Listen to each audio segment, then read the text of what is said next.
Local BNP নেতারা তাদের ফ্যামিলিতে গিয়ে প্রেসার দিচ্ছে, লোকাল জামাতের লোকজন যায় ঢাকা বিশ্ববিদ্যালয় শিক্ষার্থী পরিবারকে প্রেসার দিচ্ছে যে ছাত্রদলের ব্যালটে ভোট দিতে। 9 সেপ্টেম্বরের যে ইলেকশন, সেই ইলেকশনকে ঘিরে শঙ্কা আমরা অনেক আগে জানিয়েছি। আমরা দেখেছি নির্বাচন কমিশন প্রত্যেকটা দিন তাদের নিরপেক্ষতা হারিয়েছেন, যারা আচরণবিধি লঙ্ঘন করেছেন তাদের বিরুদ্ধে কোনো ব্যবস্থা নেয়নি। আরেকটি বিষয় আপনারা লক্ষ্য করবেন, আমরা এই 12 দিন যে শিক্ষার্থীদের দৌড়ে দৌড়ে পুছিয়েছি, তারা একটা কমন সংখ্যা জানিয়েছে যে তারা ভোটের দিন ঠিকমতো ভোট দিতে পারবেন কিনা। কারণ যে নির্বাচনের আমাদের যে কেন্দ্রগুলো বেশিরভাগ কেন্দ্রই শিক্ষার্থীদের অনুকূলে না। বিশেষ করে যেভাবে কেন্দ্র স্থাপন করা হয়েছে, আপনি কার্যনে দেখবেন একটা বিল্ডিংয়ে 3টা হলকে দেওয়া হয়েছে, এটা কোনোভাবেই যৌক্তিক না। এখানে আরও অনেকগুলো বিল্ডিং ভবন খালি ছিল, চাইলে সেগুলো যাতে দিতে পারতো।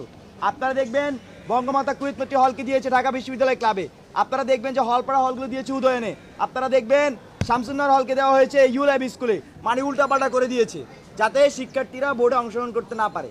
এটাই আমরা মনে করি যে বিশ্ববিদ্যালয়ের যে নির্বাচন কমিশন গঠন করেছে ইলেকশনের, তারা এখানে ইলেকশন ইঞ্জিনিয়ারিংয়ের মধ্যে জড়িত, এবং শিক্ষার্থীরা আশঙ্কা করছে 9 সেপ্টেম্বরের ইলেকশনকে ঘিরে কোনো ধরনের ইঞ্জিনিয়ারিং হয় কিনা, শুধুমাত্র একটি গোষ্ঠীকে জিতানোর জন্য কেউ কাজ করছে কিনা, এই প্রশ্নটা প্রায় বেশিরভাগ শিক্ষার্থী আমাদেরকে করেছে। আমাদেরকে তারা বলেছে যে আপনারা ইলেকশনের দিন সজাগ থাকবেন, কারণ এই ক্যাম্পাসকে আমরা দেখেছি কিভাবে কুক্ষিগত করে ফেলেছে ছাত্রলীগ, নতুন করে কেউ কুক্ষিগত করে কিনা এই নজরদারি আপনারা রাখবেন।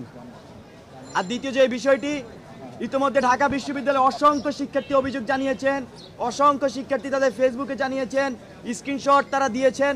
তারা বলছেন যে লোকাল বিএনপি নেতারা তাদের ফ্যামিলিতে গিয়ে প্রেসার দিচ্ছে, লোকাল জামাতের লোকজন যায় ঢাকা বিশ্ববিদ্যালয় শিক্ষার্থী পরিবারকে প্রেসার দিচ্ছে যে ছাত্রদলের ব্যালটে ভোট দিতে বা শিবিরের ব্যালটে ভোট দিতে।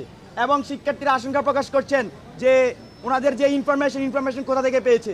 আমরা শুনতে পেয়েছি বিশ্ববিদ্যালয় থেকেই, এই যে ধ্বজভঙ্গ আমাদের রেজিস্ট্রার বিল্ডিং, এখান থেকে নাকি ইনফরমেশন চুরি হয়েছে।